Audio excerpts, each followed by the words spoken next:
Come in. Welcome. I'm E.G. Marshall. All of us are selfish to some degree. We protect our own desires and dreams, but within reason. For we inhabit a world where we must make certain compromises and respect other people's feelings. We had better. For the quickest way to lose everything is to try to have everything the way we want it. For then the fates that dog all our heels have a way of catching up. There's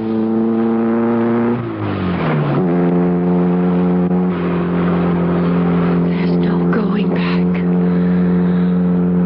No going forward. Where do I go from here?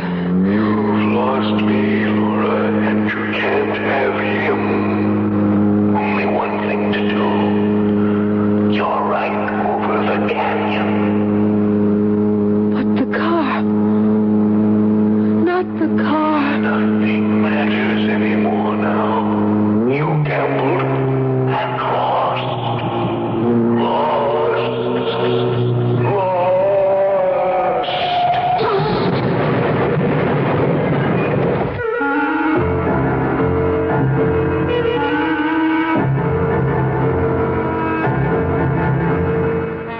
Our mystery drama, The Plastic Man, was written especially for the Mystery Theater by Ian Martin and stars Don Scardino.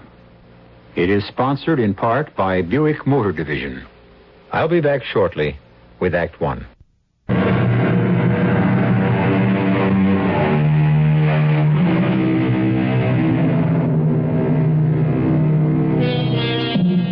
As I said in the beginning, this is a story of an extraordinarily selfish man, a sort of product of our times.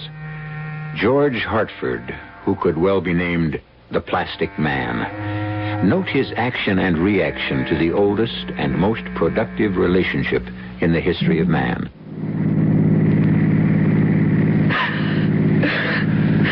Come on, Jane, knock it off. It isn't the end of the world.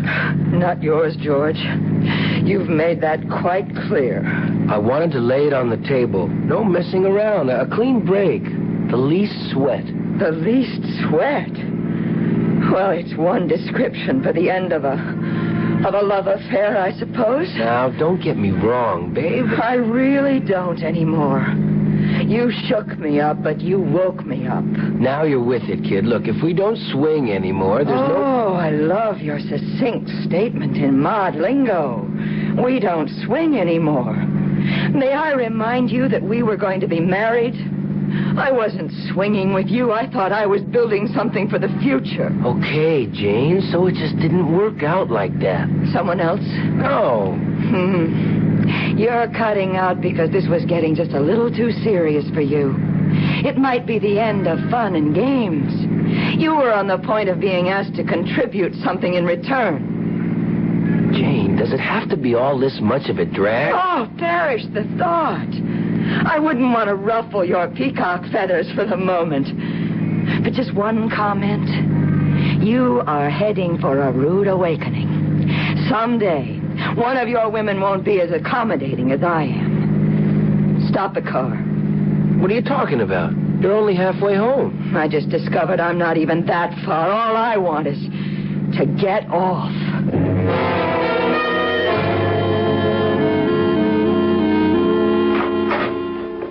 George? Hey, big bud. How's it going, Matt? Hey, fine, just fine. Hey, what are you doing home so early? I thought you had a big heavy date with Jane. We split. Split? Just like that? Just like that. Well, what was the quarrel? It was getting kind of heavy, so I wanted out. Mm-hmm. How did she take it? Oh, you know dames. Big fuss over nothing. Got anything to eat in the joint? Nothing but humble pie, little bud.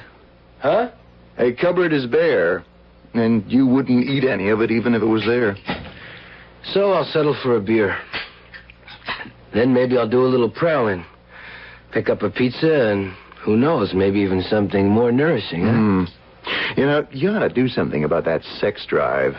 Now, one of these days, you're going to get your head caught in a ringer. Okay, why don't you give me a reading, Shrink, huh? I'm all stretched out on the couch. How'd you like to probe my inner psyche? You haven't got a psyche. All you've got is one large itch and no conscience. Oh, so much for brotherly love. I can't even get a free treatment from the family psychiatrist. So, you don't want to talk to me? I'll have Now, hold it, George. Matter of fact, I do want to talk to you. I'm moving out. Hey, wait a minute. I'm that bad? You're really sore at me? No, that's beside the point at the moment. You know, I'm a full resident now, and Fran just got a raise, so we've been looking at apartments. We figure we can go ahead now and get married. The ball and chain, huh? It's a big step, Matt. Why rush it? Well, I wouldn't expect you to understand, George. I want to live with Fran. Okay, fine. But marriage? I mean, who needs it these days? Look, why tie yourself down? I wouldn't expect you to understand that either, George. Oh, come on, old sober sides. You just don't see where it's at. I mean, like, today is all wide open. It doesn't work that way for everybody, George. Okay. What's your bag is yours, and what's mine is mine. The trouble is, gorgeous G, you keep trapping the other sex in it like you were a bounty hunter. It worries me. Why? Well, first of all, because some pretty nice girls get damn roughed up by you. Jane, for one. Oh, come on. Look, don't make me sound like a child molester. Any dame I play around with is old enough to know the score. It's more than just a game. It's an obsession, my friend, and as a psychiatrist, I don't particularly like its implications. Oh, brother. Here we go with the Don Juan Casanova bit again. It's basically an inferiority complex, and I'm driven to prove myself. Or else it's an Oedipus complex. Down deep in my id or whatever, I hated Pop, and I... Yeah. It may be funny to you, but you might be surprised if you could understand how much basic truth there is in it. But that isn't the main thing. So what is? It's just your arrogant, selfish insensitivity. You know what you are? You're a plastic man. You haven't got one real human emotion in you, and I'm sorry for all the nice girls you've twisted up inside. Give the next one a break. Let her know about you from the start, so at least she goes into it with her eyes open. You got the wrong idea about women, Matt. They're a hell of a lot tougher than we are. I am not going to get trapped in an argument. I just hope you don't get trapped one of these days with one of them who won't be as obliging as they all have been up to now. Your luck can't last forever. Sooner or later, you are going to get caught in a buzzsaw. Don't say I didn't warn you. My brother Matt was a good guy, but just a little square. And the chicks, well, you know how it is. You take them as they come. Like I say, it's a big world, and if you want to hang yourself up with one old lady permanently, that's your own business. Me, I like to hang loose. I never figured old George here would get hung up on one, and surely not the way it happened. Hi. You dropped your sun oil in the sand. Oh, did I? You're very kind. Are you one of the staff here? No, I'm a guest. Why? Oh, just your... I mean, you look like one of them. Well, thanks for the good word. These jocks that work the staff here are really built. No, I'm just taking a week off from the daily grind. And a friend said these Club Pacificos really swing. I don't know, maybe I missed the season. Till now. What do you mean? Well, I haven't run into you up till now. You just get here? Why, no. We've been here a couple of days, but we drove down. We've been touring the countryside some. Hot work this weather. Me, I'll take the water. Or a nice, long drink by the pool. Huh? Hey, it's about that time. Can I buy you one? Well, Why not? If you'll wait long enough for me to take one quick dip in the sea to wash the sand off. She came up from that beach lounger in one long, fluid move like a cat. My breed. I watched her run down and into the water. A one-piece suit, but it didn't hide any of that figure. Long waist, long legs. The club was beginning to live up to its reputation. Pernod long, right? Right. How many beads do you want? Hey, I said the drinks were on me. I pay my own freight, the way we travel. Ah, there's that we again. Roommate? Husband. Oh, and he lets you out without a leash? It's a free country. He's confined to our cabin. He picked up amoebic dysentery some years ago in India. It's hell to get rid of. India? You travel a lot? He does. He's a parapsychologist. I heard the word. Clue me in a little deeper. It's the branch of psychology that deals with unexplained phenomena. Clairvoyance, ESP, mental telepathy. You had enough? Ask a silly question, you get A complex answer. So no more questions, except well, my name's George Hartford. What's yours? You're not an insurance salesman. No, cars. Business is a little slow right now. That's why I thought I'd catch a week off. Or was till I met... did I catch your name? Laura Prentice. Here's looking at you. That's fair enough. It's all I've done since I set eyes on you. I noticed. Listen, it's kind of hot out here in the sun. My cabin is air conditioned. So is ours.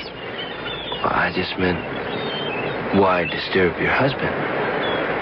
Now, that is definitely not a silly question. Here, What's this? my beads. Buy us both another drink, George. And let's see how cool your pad really is.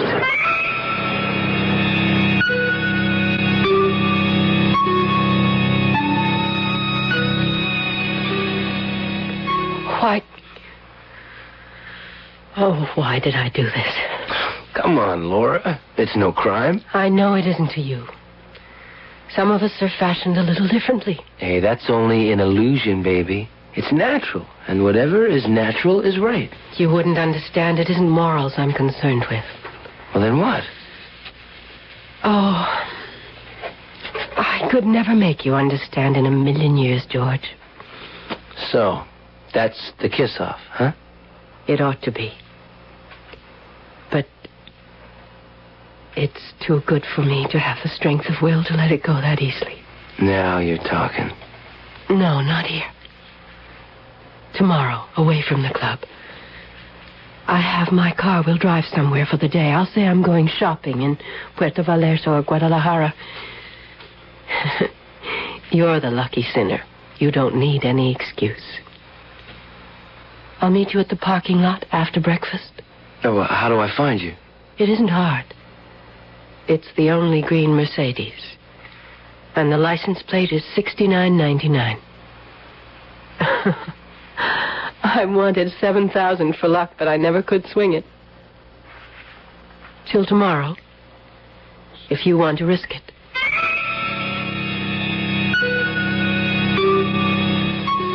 She was kind of offbeat, this chick, and married and all, so I might have passed her up.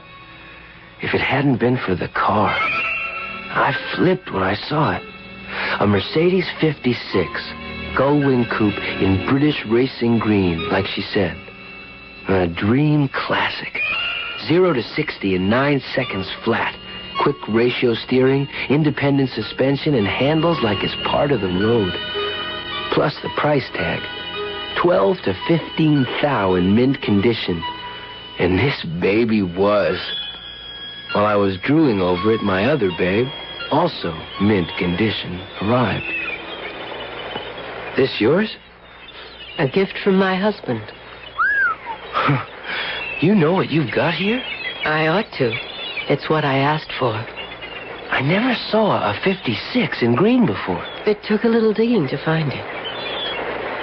I wanted it to match my eyes. Cat's eyes. The better to see you with. You want to drive it? Oh, do I? Climb in, Big Mama. You can like my car, but only if it's second, after me. It's a tough choice, but I like your moving parts better. Okay, where to? straight to hell, lover. Or heaven. I started up that dream boat, and she was heaven under my hands, just as Laura would be later.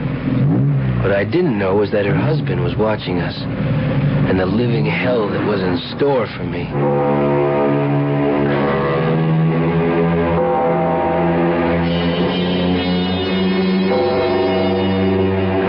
It's hard to have much sympathy, if any, for our plastic man, George. He's an expert in taking without giving. But you may have a little sympathy soon as we watch a punishment which is infinitely more infernal than the crime. I'll be back shortly with Act 2.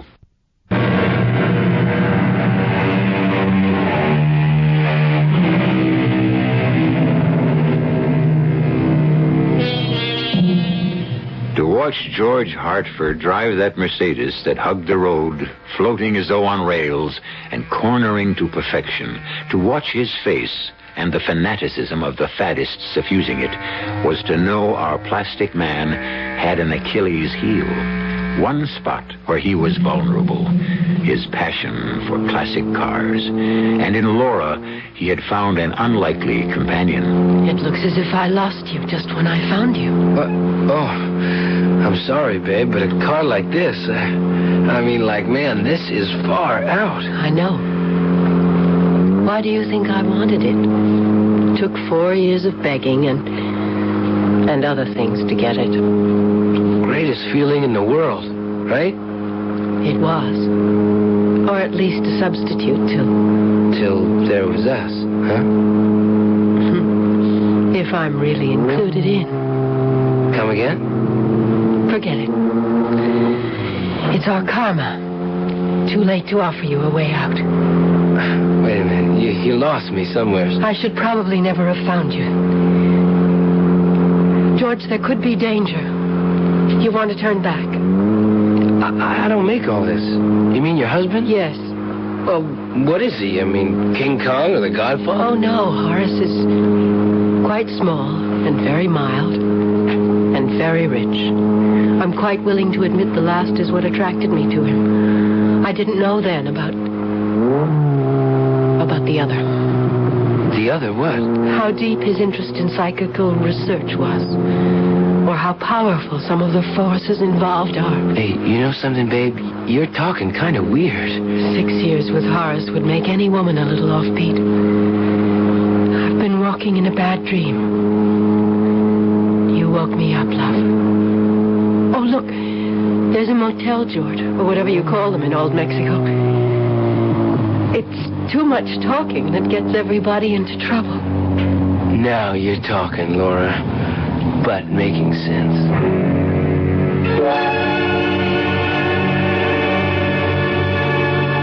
It was still early in the afternoon, but something wakened me suddenly.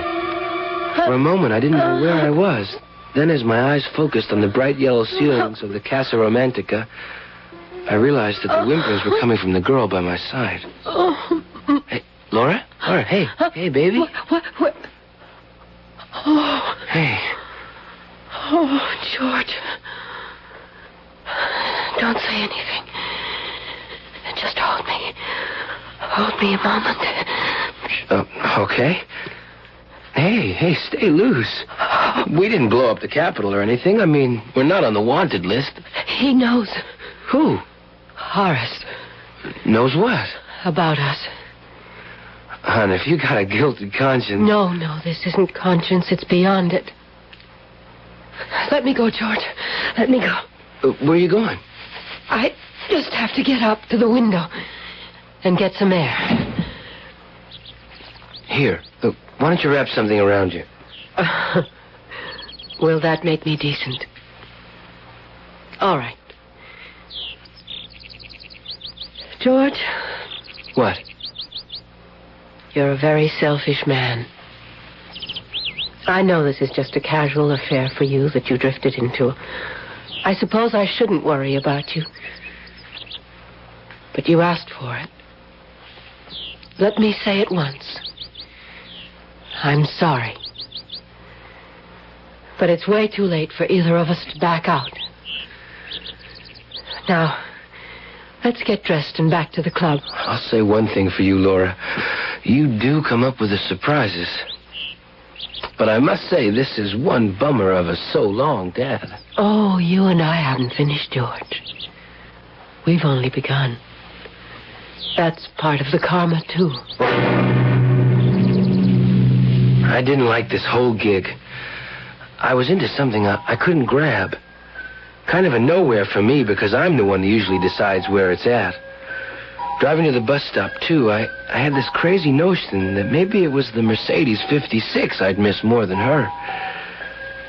It was all mixed up.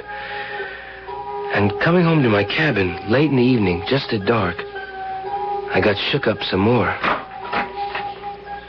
Have a nice bus ride, Mr. Hartford. What? Who the hell are you?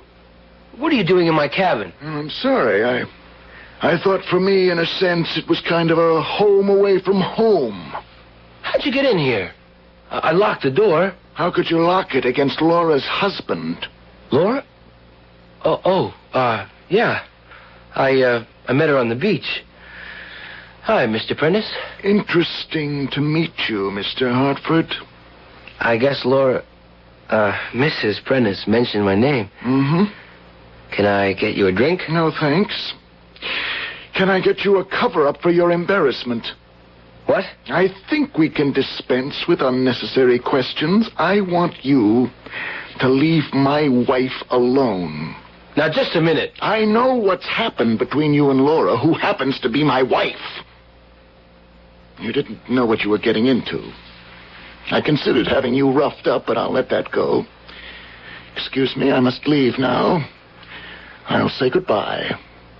For all of us. If you have a brain in your head, Mr. Hartford, you'll echo that sentiment. Just for curiosity's sake, with a slight flapping under my heart, I checked the following morning. The M56 was gone, and the desk clerk informed me so were the Prentices. I breathed easier, lived out my week without a pigeon worth making a pass at, and went back to my office in Los Angeles. It was nice to get back to plain living. Hey, you look great, George. You picked up a lot of sun, huh? That's about all that was going there, Matt. How about you? You set the wedding date? Yep. 3 weeks from today. Can you make it? Hey, can you see me not? No. How could you turn down another opportunity to be best man? Okay, work me over. I deserve it, I guess. George, what's the matter? Don't tell me the leopard is changing his spots. You meet someone on your little cruise casing Mexican talent? I met someone. Not Mexican. Just real offbeat. What do you think of parapsychology, Matt? Oh, brother. I mean, in more ways than one. I have enough trouble handling my own specialty in the vagaries of the human brain, psyche, condition, however you define it. Parapsychology. That's another breed of cat. Cat? Huh? Nothing. But you didn't answer. Well, I don't know how to answer. It's a gray area. The research is too new, too limited to prove anything or mean much. Why? Just an idle question. Don't try to kid me, George. Nothing you ask is idle. Okay. I met a dame who was hung up on this scene, and I just wondered how much there might be to it.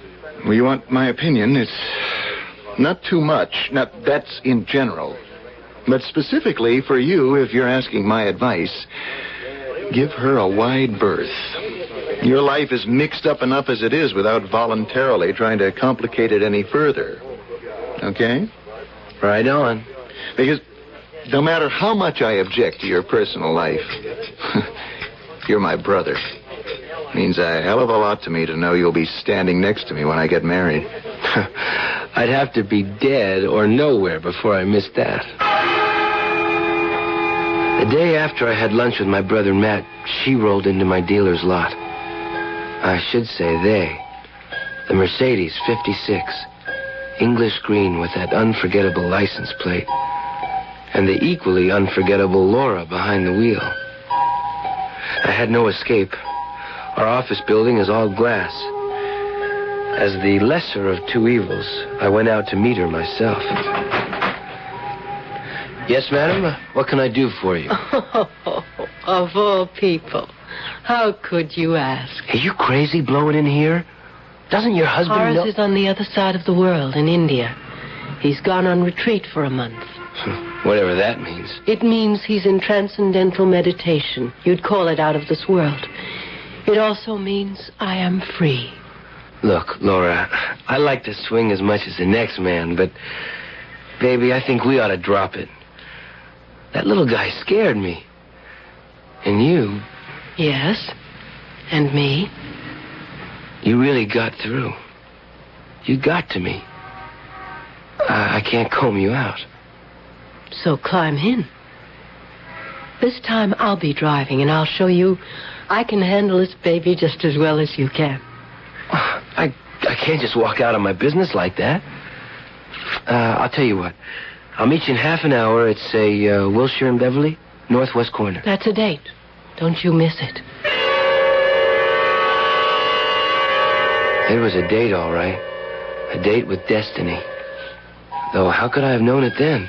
I cleaned up my desk, turned the agency over to my head salesman, and drove out of the lot. I parked my heap short of Beverly and walked the rest of the way. She was waiting for me. I climbed in and we drove off for her house in Bel Air.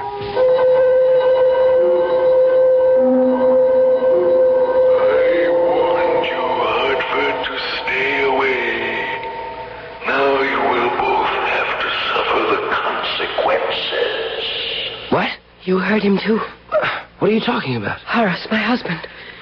He knows about us. You gotta be kidding. I mean, if he really is in India... Oh, he's there. It doesn't make any difference. Look, I don't dig any of this. It's too wide out. All I know is I'm getting out right now. I never should have climbed back in. We're committed now. No way, baby. It's out of our hands. Horace doesn't want me back. How do you know? He's telling me right now. From India? I warned you were getting into something beyond your understanding. Okay, so great. Now I'm on my way out. You can't. This just isn't a silly girl who's trying to hang on. I told you the moment I laid eyes on you. I knew you were my karma. Hey, what's this karma jive? My fate. And yours. You can try.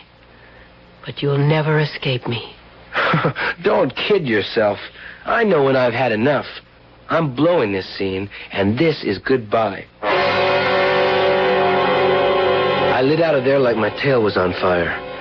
Matt had warned me I'd get caught in a nutcracker one of these days, and this looked like one of them.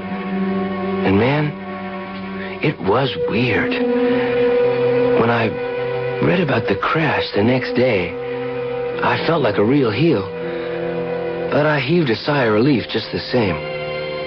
I didn't have any feeling of guilt. Or did I? Why should I? If only I had known what she was thinking on that last ride, maybe... But how could I know? There's no going back.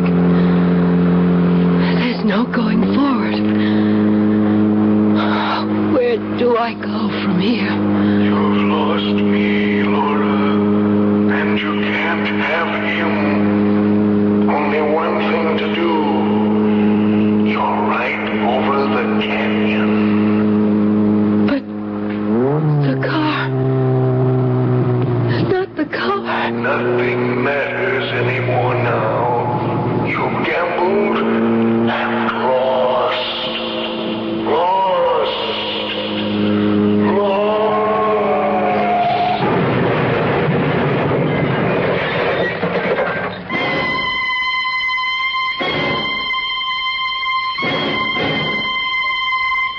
I read it in the morning papers. Woman plunges to fiery death off Coldwater Canyon.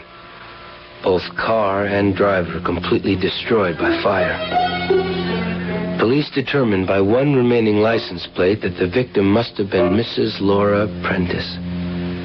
I felt kind of sick, but relieved. That was the end of that.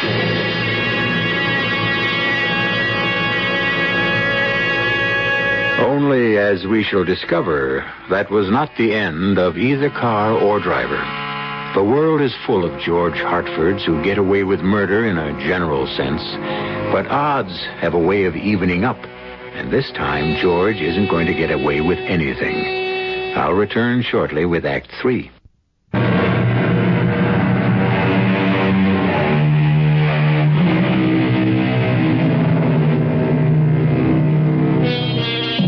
This story is a snowball, starting from microscopic beginnings, gathering momentum and mass as it rushes down the hill. The tension and terror building from nothing to a massive and inevitable crash, and, like the snowball, being fractionalized into nothing again. It was less than a week since Laura and the Mercedes 56 had been burned to cinders. I was crossing the canyon from my pad in Van Nuys, taking Matt over to meet his bride.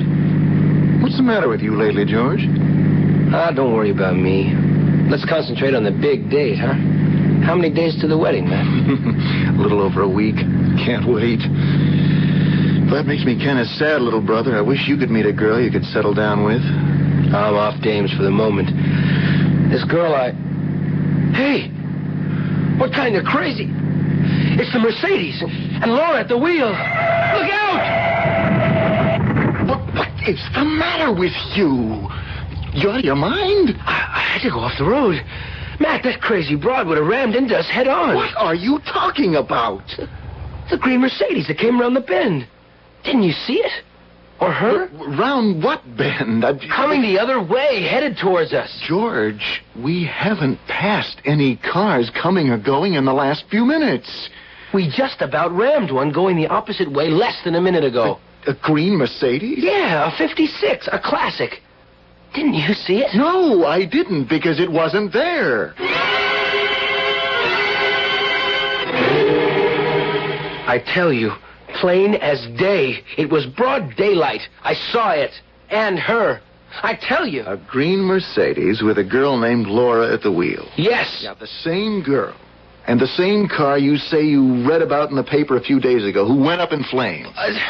That must have been some coincidence, some mistake. I don't know. Well, we're going to check it out, George. Now, you said the police found a license plate. Yes, but they didn't give the numbers in the paper. Yeah, but if it should be 6999, you'd have to agree with me there wasn't any car today that you had to avoid, right? But I saw it. What you saw could have been a hallucination. Now, we better pin it down right now. I could have told Matt what he'd find out. I knew it even before he checked with the police. I knew the plate number would be 6999, and I knew something else. It didn't matter what he found out. I hadn't seen the last of the green Mercedes 56 or the girl who drove it, dead or alive. I took a fast powder and went out to get loaded.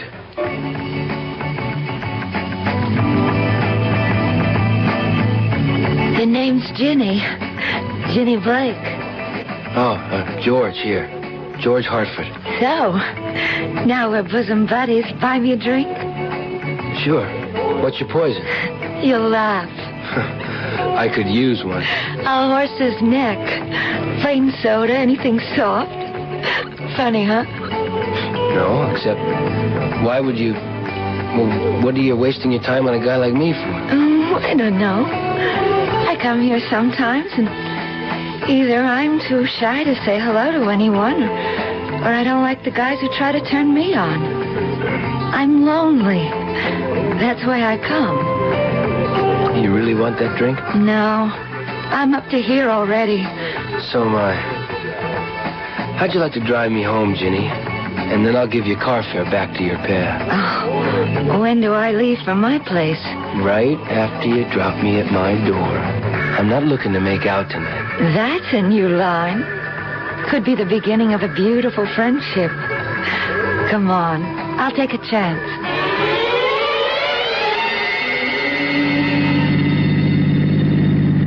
You don't seem all that loaded to me. I'm not. I've got other problems. You got a habit? No, nothing like that. I got a bigger monkey on my back. You're kind of screwed up, George, and I'm sorry for you. I'd honestly like to help, if I could. Well, I don't think anyone can. I guess I went out and bought my own private set. Look out! What is it? Can't you see it? The Mercedes headed straight for us. They're going away, though. No, you've got to get out of the way. Didn't you see the car? It went right through us. As if we weren't there. What car? There wasn't any car. Boy, are you on some trip. Boy, George, I had it with you. There's a bus stop here. I can find my own way home. You don't need company. What you need is a head doctor. I don't know how long I lay parked there. I'd closed my eyes. Maybe I went to sleep. But all of a sudden I realized that the Mercedes had driven up alongside of me. And Laura was leaning towards me to talk. Come on, George. I've been looking for you. Let's go. No, I can't. I'm not ready. Sooner or later. Why not now? I'm waiting for you. How long do I have to wait? My car was still running. I threw her into first and cut out sharp into traffic. The hood of my car, bumper, all the way to the windshield, cut through the Mercedes like it was drawn in midair, or just wasn't there at all. I don't remember how I got home or to bed. I only know that with the help of 5 or 6 black coffees, I found myself able to face my brother Matt the next morning. So you proved it to yourself.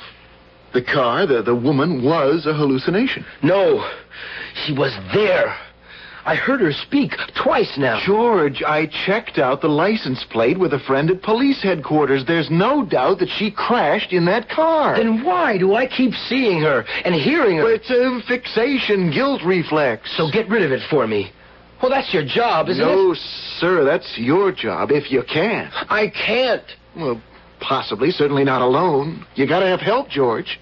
That's what I'm asking you for. Oh, no, not me. My own brother?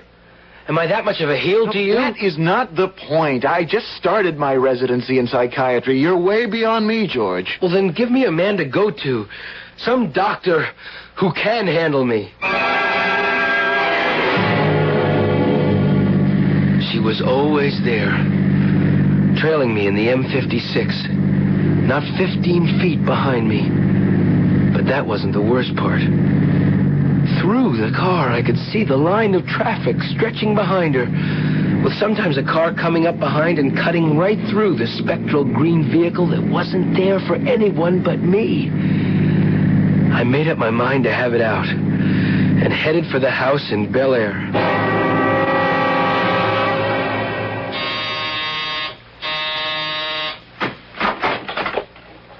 Come in, Mr. Hartford. I've been expecting you. Thank you. There's no need to thank me. Oh, well, anyway, thank heaven you're here. I thought you might still be in India. Oh, no. I came back for my wife's death. What? For? I landed from the plane at the moment she went over the cliff. You see, I knew she was going.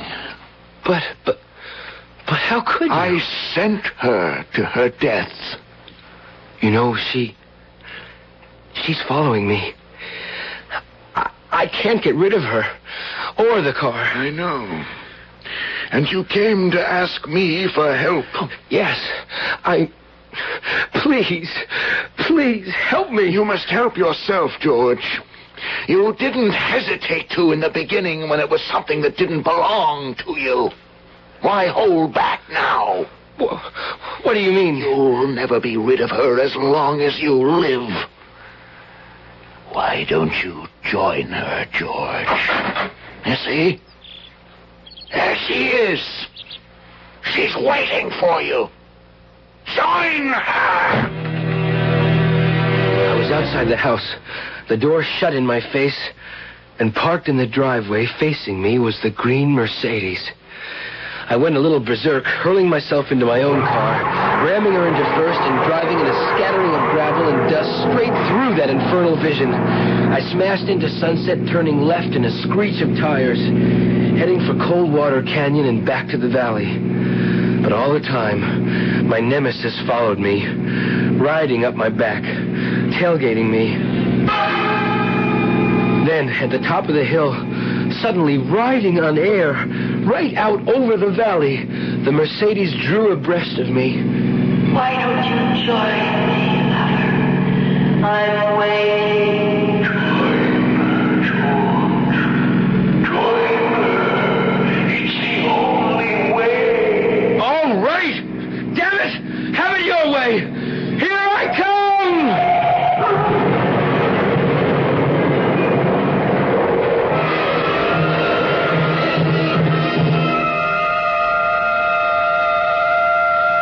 I'm so sorry, Matt.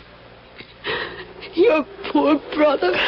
I'm so sorry for so many things, Fran. For what he was, for what he made of himself, for the help I couldn't give him. But most of all, for calling him a plastic man. What do you mean, darling? Turns out he wasn't. There was a chink in his armor, whether he knew it or not. His conscience. You mean for that woman's suicide? The one with the Mercedes? Yes. They hadn't even had time to repair the guardrail. He went right through the same gap she did. Well, no sense agonizing about it. What's done is done. At least, she won't be haunting him anymore.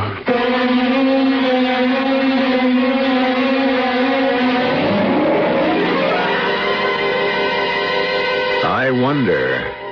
There's quite a legend grown up about that stretch of road. On misty nights or dark ones with the moon seen fitfully through clouds, a lot of people swear they pass a Mercedes colored English green. Some say the woman was driving, some say the man.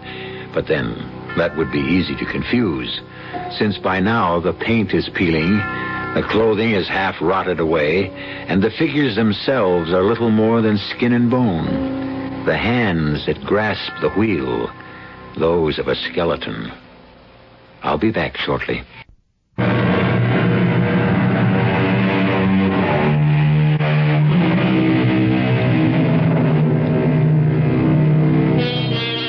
One further note. Shortly after Fran and Matt were married, a large sum of money was given to them by an anonymous source. And at the same time, Horace stripped himself of all his possessions and gave the bulk of his fortune to the School for Psychic Research, where he had taught so long. He left for India and was never heard of again. One story has it that he sits in meditation somewhere high in the Himalayas, treated by the nearby villagers as a holy man. Perhaps so. But is it meditation or expiation? We'll never know. Our cast included Don Scardino, Joan Loring, Russell Horton, and Catherine Byers. The entire production was under the direction of Himan Brown. And now, a preview of our next tale. Lieutenant Kaufman, I was sent in here to see you. How can I help? A man named Tom Beckwith was murdered last night. That's right. Do you have any information that would... Yes, I'm responsible for his death. What are you saying, Mr... Wilson. Roger Wilson. I caused his death. Are you confessing to the crime? I suppose that's the only way to put it. I wished him dead. You wished him dead? Yes, Lieutenant. I wished him dead. I wished it with all my strength. He was killed by 2 shots from a .38 caliber pistol. Now, did you fire them? That's immaterial. Mr. Wilson, you don't look well at all. Now, I'll have an officer see you to your home. This is E.G. Marshall inviting you to return to our Mystery Theater for another adventure in the macabre. Until next time, pleasant dreams.